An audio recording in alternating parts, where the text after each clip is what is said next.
करे भीतर बाबाई भजन करे भीतर बाबाई।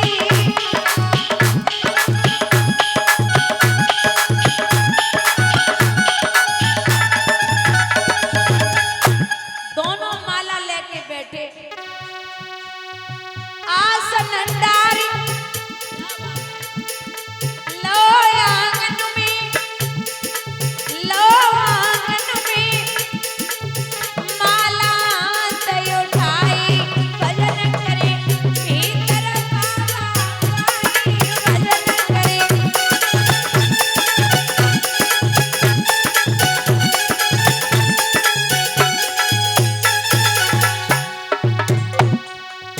दोनों आसन लगाए के बैठे और जय कह रहे भगवान हमारे घर पे ना आवे। माला घूमे रही तो उनकी आवे नाई अधूराई भजन करे भीतर बाबाई भजन करे। हरि बोल।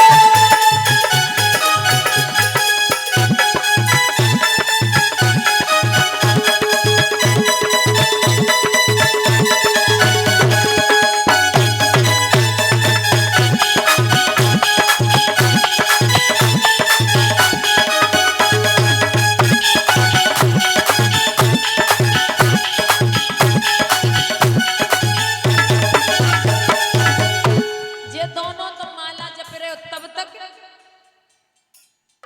जिया तो उनकी लगी रही रटना लगाए रहे रटना तो लोग कुंती आए बजाई भजन करे भीतर बाबाई भजन करे।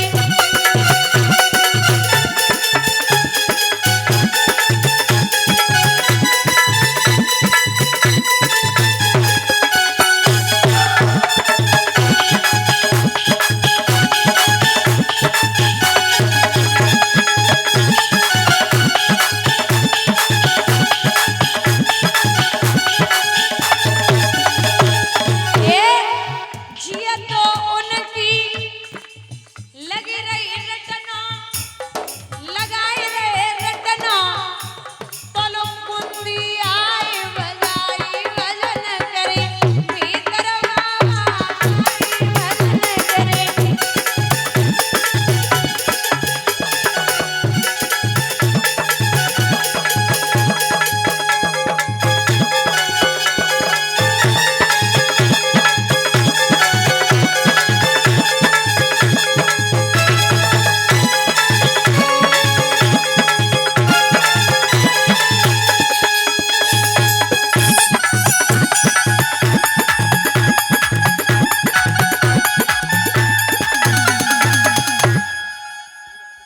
भगवान बोले दरवाजे खोलो।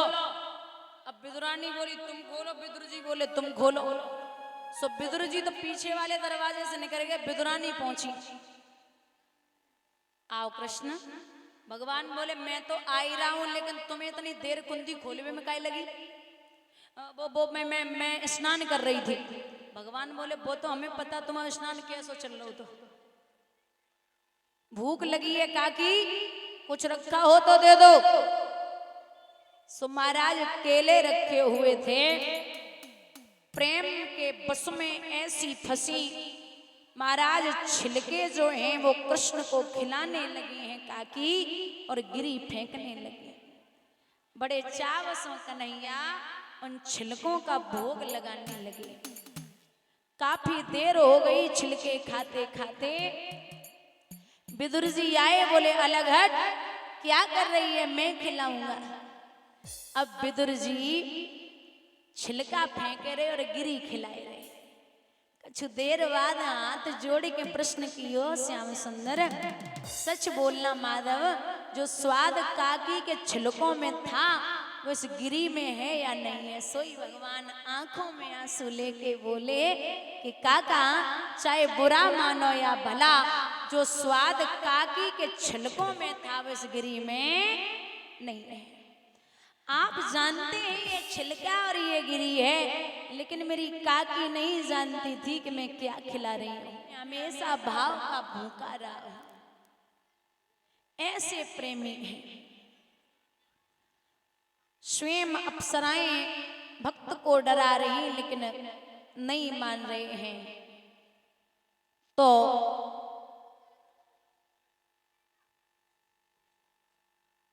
यहां जाकर के गरुड़ को तैयार किया और चले हैं हमारे माधव। माधव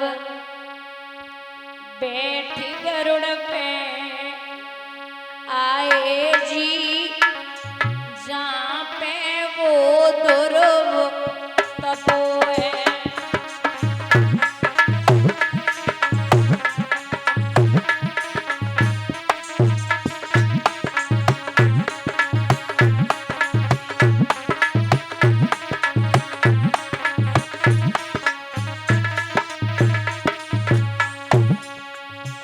इनका सुंदर रूप विशाला,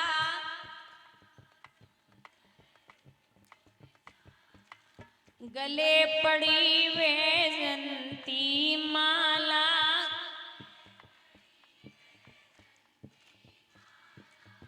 गले पड़ी वैजंती माला,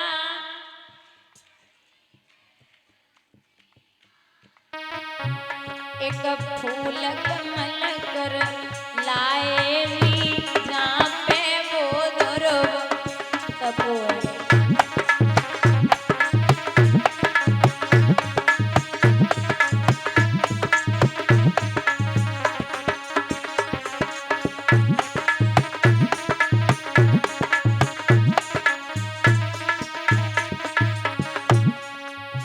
नाई हरे ने करी अवारी,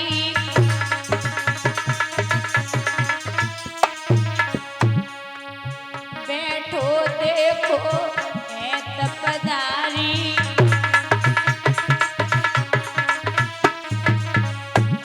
बेटा गुम बोल सुनाए जी, जहाँ पे वो ध्रुव तपोए।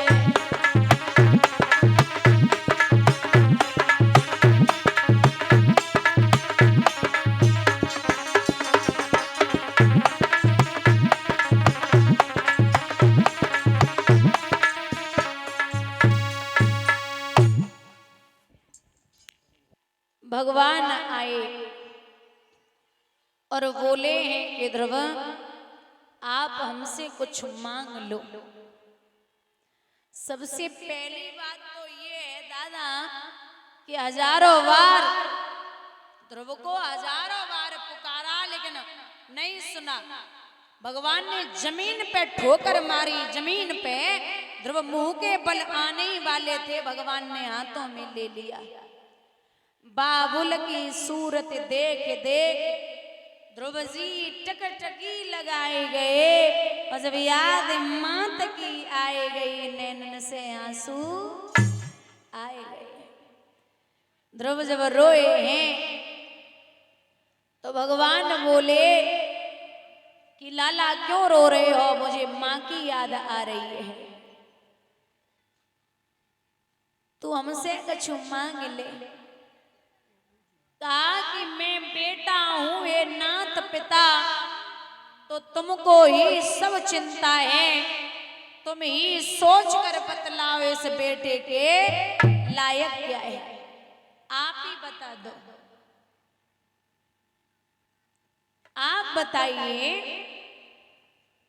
कि मुझे क्या चाहिए होगा। तो भगवान ने कहा कि प्रस्थित हेतु वनम पित्र दंत्वांगाम धर्त संश्रय सटित्र समदर्श सहस्त्र हम रक्षिता व्याहतेन्द्रिय। आपको राज्य की वजह से निकाला गया था। मैं आपको वरदान देता हूं कि 1-2 वर्ष नहीं, 36,000 वर्ष तक अयोध्या नगरी का राज्य करोगे। कितना? 36,000 वर्ष तक। पहले तो हम और आप इतने बड़े भक्त हैं नहीं कि भगवान स्वयं आके कहने लगे कि वरदान मांग लो। बाई चांस मान लो भगवान आ भी जाएं तो कभी भी भगवान से सोना चांदी मत मांगना। आप सुनार के पास जाओगे तो सोने की वस्तु मांगोगे, पहलवान के पास जाओगे तो कहोगे पहलवानी सीखनी है ना। दुकान पे जाओगे तो चीज की जरूरत होगी वो मांगोगे। लेकिन भगवान अगर मिल जाए तो भगवान से भगवान को ही मांगना। जब वो होगा तो आपको किसी और चीज की जरूरत नहीं होगी। जिस समय लंका से विजय प्राप्त करके भगवान आए थे तो विभीषण को लंका का राजा, सुग्रीव को पंपापुर का राजा, जो जहां का राजा बनना था बना दिया। लेकिन जो सबसे प्रिय हैं खुद राम जी अयोध्या नगरी के राजा बने। जो सबसे प्रिय हैं राम जी को वो कौन है? हनुमान जी। हनुमान जी ने कुछ नहीं मांगा तो राम जी एक दिन बैठे थे, बोले हनुमान आप भी कुछ मांग लो, आपको क्या चाहिए? बोले नहीं प्रभु कुछ नहीं चाहिए। अरे मांगिए ना, क्या चाहिए? बोले नहीं प्रभु कुछ नहीं चाहिए। अरे मांगो तो सही, मेरा बड़ा मन है, आप मांग लो। बोले बोला ना कुछ नहीं चाहिए। अच्छा ये बताइए कहां का पद दे दें? कहां का पद? हनुमान बोले महाराज जहां पद होगा वहां मद जरूर होगा। मद माने घमंड अहंकार। जहां पद होगा वहां मद जरूर होगा, नहीं चाहिए। अच्छा तो फिर कहां की गद्दी दे दें? बोले महाराज गद्दी वाले हैं सब बहुत बड़ी जल्दी बनते। देखो भूतपूर्व प्रधानमंत्री, भूतपूर्व मुख्यमंत्री, भूतपूर्व जिला अध्यक्ष, भूतपूर्व जिला पंचायत सदस्य, भूतपूर्व प्रधान जी, जितने ये गद्दी वाले हैं सब बहुत बड़ी जल्दी बनते हैं। आपने भूतपूर्व प्रधानमंत्री और भूतपूर्व मुख्यमंत्री सुना होगा, लेकिन भूतपूर्व रामचंद्र, भूतपूर्व कृष्णचंद्र नहीं सुना होगा। थे, हैं और हमेशा रहेंगे। तो कहा कि कुछ और मांग लो। मैया सीता बोली मांग लो ना, डबल दिलवा दे। डबल? हाँ मैया डबल दिलवा दे। अच्छा डबल में क्या चाहिए? बोले अपने पति से बोलिए कि अपने दोनों चरणों की सेवा हमें दे दे। माँ सीता आगे बढ़ी तो राम जी ने कलाई पकड़ी और कहा कि हे देवी, आज एक पत्नी एक भक्त के सामने हार गई, अब कुछ नहीं हो सकता। और वरदान दिया है कि जाओ हनुमान, जहां जहां कलयुग में भी राम के मंदिर बने होंगे वहां वहां हनुमान जी की मूर्ति अवश्य होगी। पूरे जीवन में जो राम का मंदिर बनवा के हनुमान जी की मूर्ति नहीं बनवाएगा वो मंदिर कभी पूर्ण नहीं होगा। बोले राघवेंद्र सरकार की। यहाँ कहा है कि आप 36,000 वर्ष तक अयोध्या नगरी का राज्य करोगे। ऐरावत से कहा मेरे बेटे को छोड़ के आओ। तो ऐरावत चले। ध्रुव जब राज्य में पहुंचे हैं, आपको बता दें मौसी ने सुना कि ध्रुव आ रहा है तो मौसी की तो बालत है, कस्तूरी की क्यारी करी और केसर की बनी खाद और पानी दियो गुलाब को पर रही प्याज की प्याज।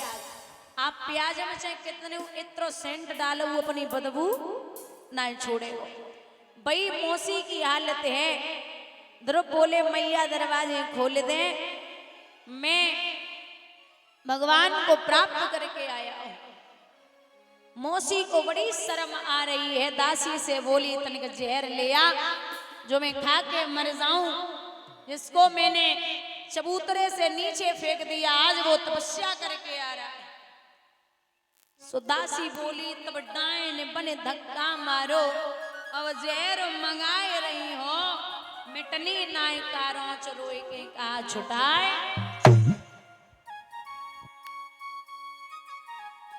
दुर् बोले माँ तुझे मेरी सौगंध है, दरवाजे खोल दे, क्योंकि अगर तू ऐसे न कहती तो मैं कभी भगवान को प्राप्त नहीं कर पाता। तू मेरी सबसे पहली गुरु है।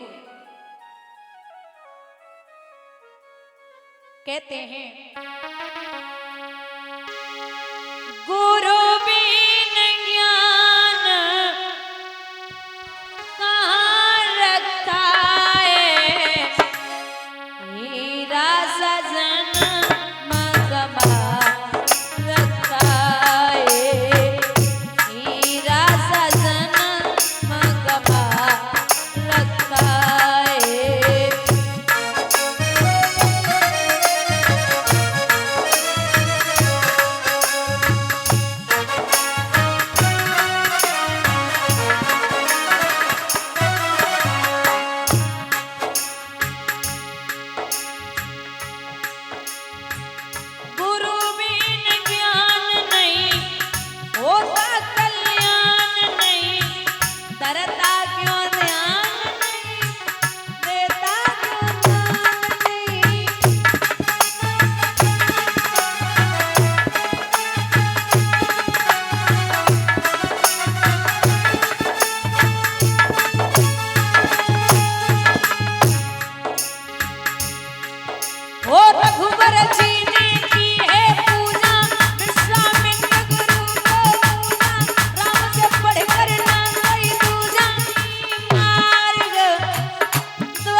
सुरुचि लेके पहुंची सुनीति के पास।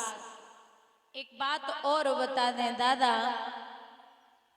याद रखना, आपको लगे कि सिर्फ ध्रुव की तपस्या से प्रभु प्रसन्न भये, ऐसो नाय। जादन से ध्रुव घर से निकले, बादन से मैया सुनीति ने न पानी की बूंद अपनी जिह्वा पर रखी और ना ही कुछ खाया न पिया। जिस दिन बेटा निकला था उसी दिन मां अंधी हो गई थी। आहट भरी पुकार जब लाला की सुनी तो सुनी तिष्य जननी प्राणेभ्यो अपि प्रियम सुतम उपगोहम जहावाधिम तदम गस स्पर्शम निर्वदा। लाला को गले से लगायो, बार बार माथे पे चुम्बन कर रही। बेटा प्रभु के दर्शन हो गए क्या? बोले हाँ माँ हो गए। लाला अगर दर्शन हो गए तो हमें भी करा दे। द्वादश मंत्र पढ़ करके ध्रुव ने मैया सुनीति की आंखन में फूंक मारी है। नेत्र खुले, जब नेत्र खुले हैं भगवान को द्वादश मंत्र स्मरण करके बुलाया। प्रभु ने दर्शन दिए और कहा है मां तू हमसे वरदान मांग ले। मैया बोली कि प्रभु जब जब मैं इस जग में आऊं तो मुझे यही पुत्र मिले और यही पति पाऊं। तथास्तु।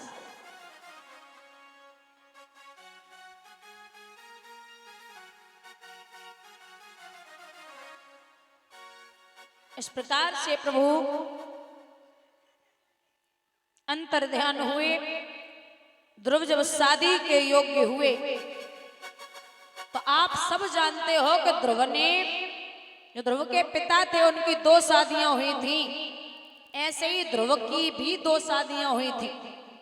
पहली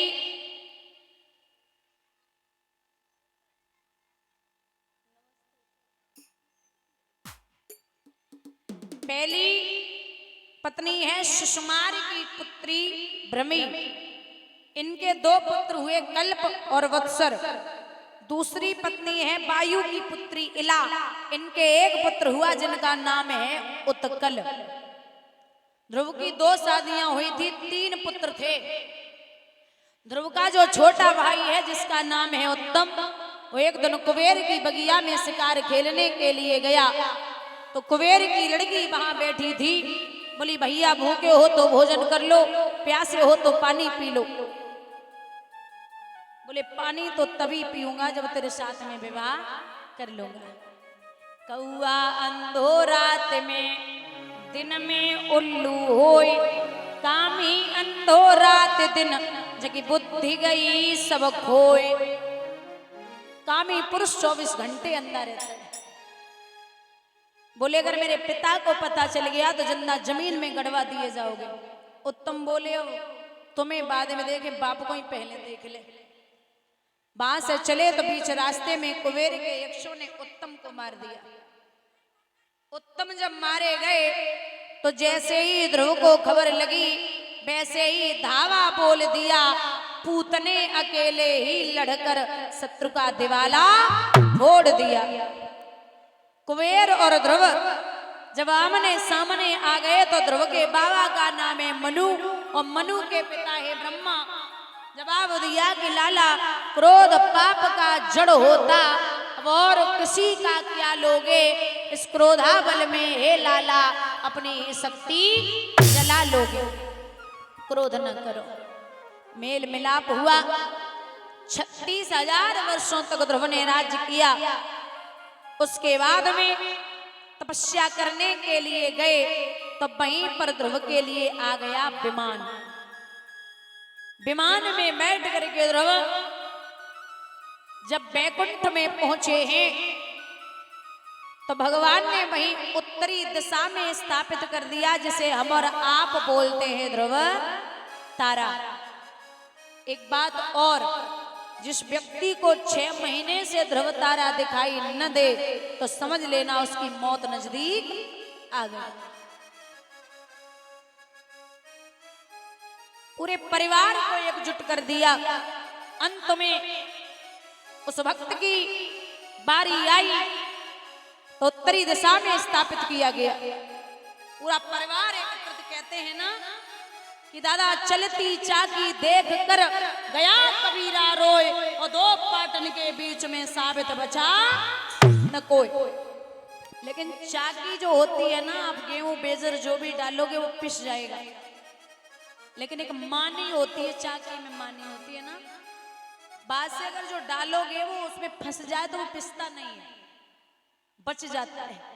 तो यहीं पर लिखा है, कोई पुत्र ने कि मानी मानी चाकी चाकी सब कहें, मानी कहे न कोई, और जो चिपटे बाकी लसोम को बाल न बाको होए। दुनिया में आप कहीं भी घूमिए, कैसे भी रहिए, लेकिन भगवान का स्मरण जरूर होना चाहिए।